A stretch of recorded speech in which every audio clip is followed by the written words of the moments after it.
Alright. So Indian theatre करने जा रहे हैं आर्ट एंड कल्चर में, इस पे भी कई सवाल बनते हैं।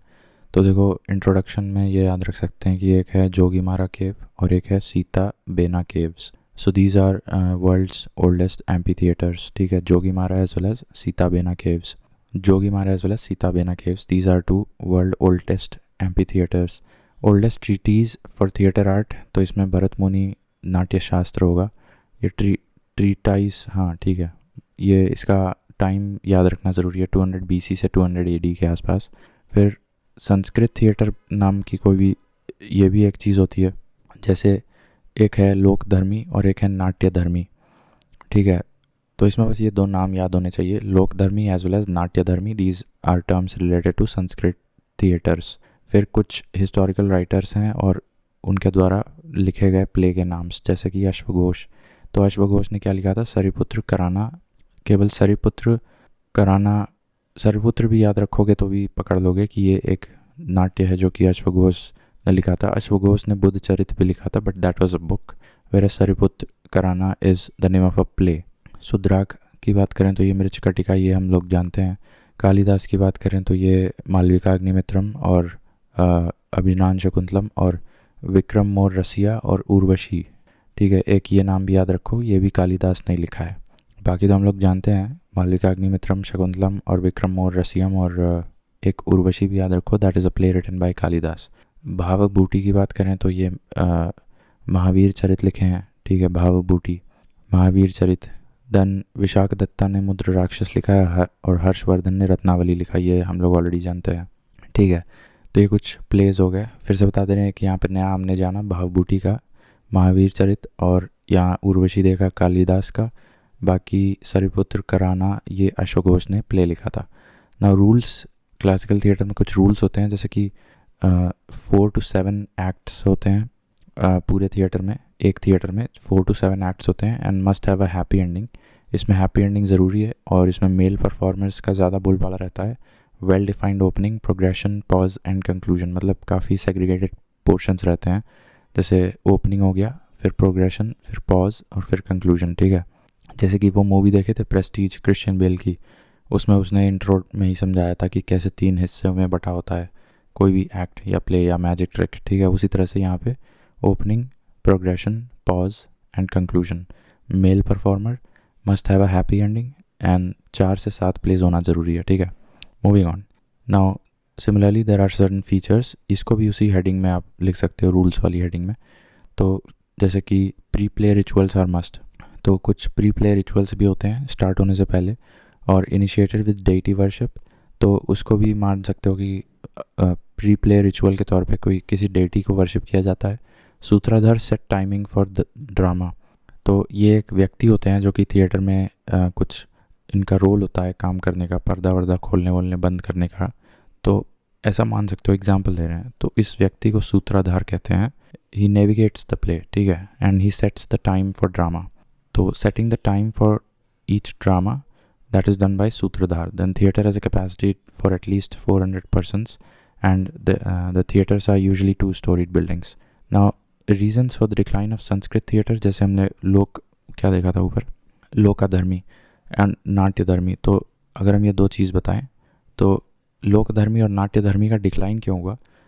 Play right were becoming more interested in poetry. तो एक तो पोएट्री का ज़्यादा मतलब प्रेवलेंस बढ़ने लगा था, तो प्ले राइट कम होने लगा automatically. And orthodoxy presence and limited popular appeal of Sanskrit language. अब संस्कृत थिएटर में संस्कृत भाषा का ही इस्तेमाल किया जा रहा था, तो कि संस्कृत लैंग्वेज का भी जब डिक्लाइन हो जाएगा तो फिर क्या होएगा?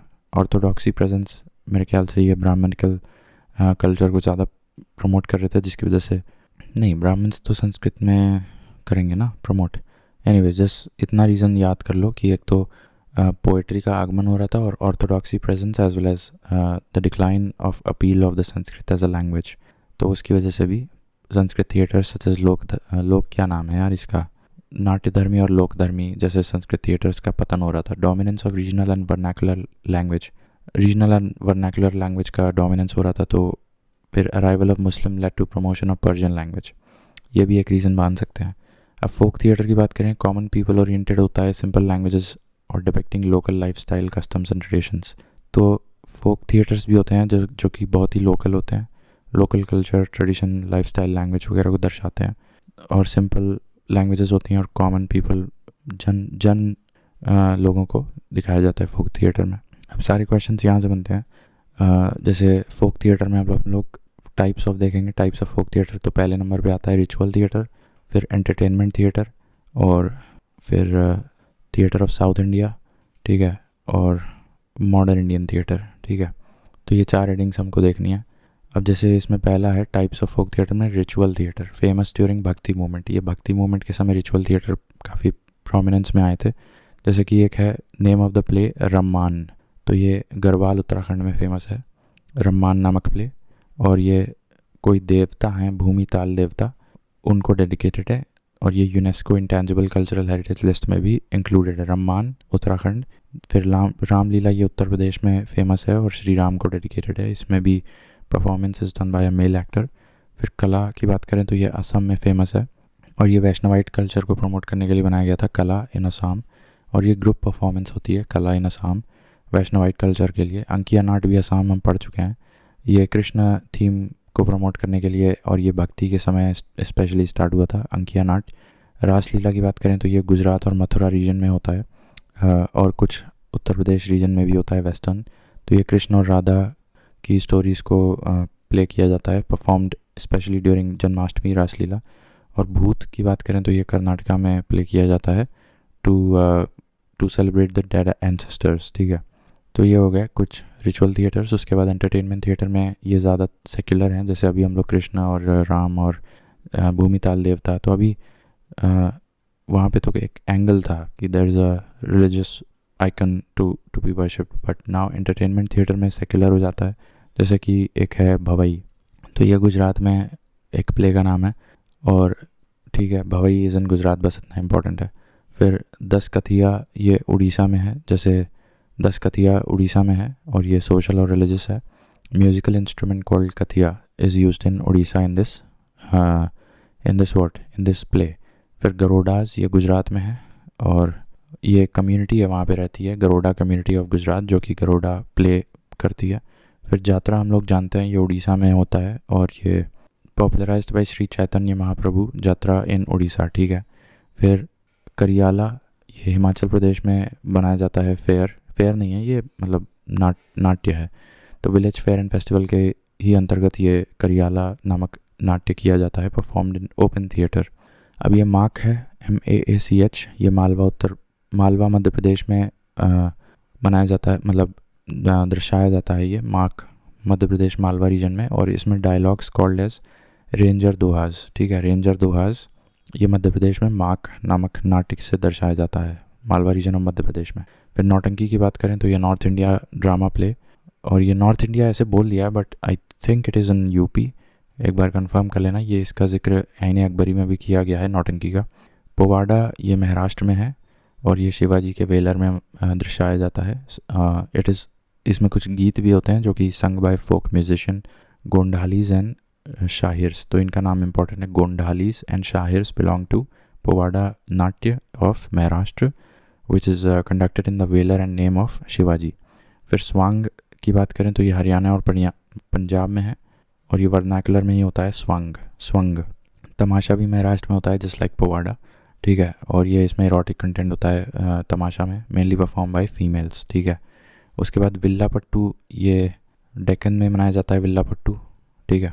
और ये रामायण को जोड़ते हुए मतलब ये नाट्य किया जाता है, Villupattu of Deccan, also called as bow song. जो धनुष बाण का बो होता है, तो उसमें बो सॉन्ग गाया जाता है, विल्लापट्टू। अब मोटा मोटा लिखा है डेक्कन, तो वही आंध्रा वाला रीजन होगा, आंध्रा छत्तीसगढ़ वाला। बंद पतेर तो हम जानते ही हैं, जम्मू कश्मीर में होता है। और ये मिथिकल स्टोरीज़ और स्पेशली ये मुस्लिम्स के द्वारा मनाया जाता है, ये पॉइंट इंपॉर्टेंट है, बंद पतेर ऑफ जम्मू एंड कश्मीर। फिर भावना, ये मजूली आइलैंड जो असम में पड़ता है, वहाँ पे वैष्णवाइट कल्चर को प्रमोट करने के लिए भावना नामक कोई नाट्य किया जाता है। फिर कुछ साउथ इंडियन थिएटर्स हैं, जैसे यक्षगण है, ये आंध्र प्रदेश और कर्नाटका में है, और इसमें विजयनगर एम्पायर में ये ओरिजिनेट हुआ था ये स्टार्टिंग में। और परफॉर्मेंस इज़ डन बाय जकूला वारू नामक कोई व्यक्ति हैं या पद है जो कि ये परफॉर्म करता है, आंध्र प्रदेश कर्नाटका में यक्षगण नामक थिएटर। बुर्रा खाता हम लोग जानते हैं आंध्र प्रदेश में है और ये डेड एंसेस्टर के लिए होता है। यहाँ पे Burra actually means a musical instrument, तो ये आंध्र प्रदेश में है Burra Katha for remembering dead ancestors. Then Pagati Veshalu, Pagati Veshalu ये Telangana and Krishna districts of Andhra में है, ठीक है। पगाटी वेशालू ये आंध्रा में है, आंध्रा और तेलंगाना में। फिर बयालता, बयालता ये कर्नाटका में, जस्ट लाइक ऊपर हमने देखा यक्षगण, तो यक्षगण विजयनगर जकूला नामक कोई से जुड़ा था। उसी तरह से बयालता, बयालता ये स्टोरी ऑफ राधा कृष्णा सुनाया जाता है कर्नाटका में, बयालता।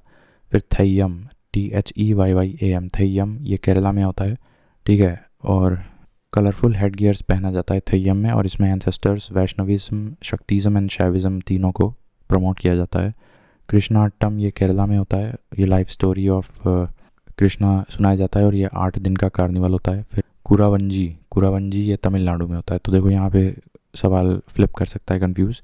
कृष्णाट्टम इज़ इन केरला, 8 दिन का होता है, और कुरावंजी ये तमिलनाडु में है, ठीक है। कुरावंजी इज़ इन तमिलनाडु। फिर कुछ इंडियन मॉडर्न थिएटर्स हैं जैसे कि 19th सेंचुरी में आए थे कैलकाटा में स्पेशली, और themes include social religious like sati pratha, caste system, nationalism. तो इन पे तुम्हारा थीम्स था। 19th सेंचुरी स्पेशली कैलकाटा में स्टार्ट हुआ। Commercialised in nature and like open to all communities, तो ये मोस्टली कमर्शलाइज्ड वर्जन था थिएटर आर्ट का। Parsi theatre started in Gujarat and Maharashtra which is an example of modern Indian theatre. Indian People's Theatre Association was formed in 1943 by the Communist Party of India. तो Indian peoples theatre association, ये भी सवाल अच्छा है, 1943 में CPI द्वारा बनाया गया। Today theatre is performed as an academic session with establishment of National School of Drama. तो नेशनल स्कूल ऑफ ड्रामा किस मंत्रालय और कब किस साल में बना था ये भी ज़रूरी हो जाता है। तो ये चैप्टर हो गया हमारा इंडियन थिएटर पे।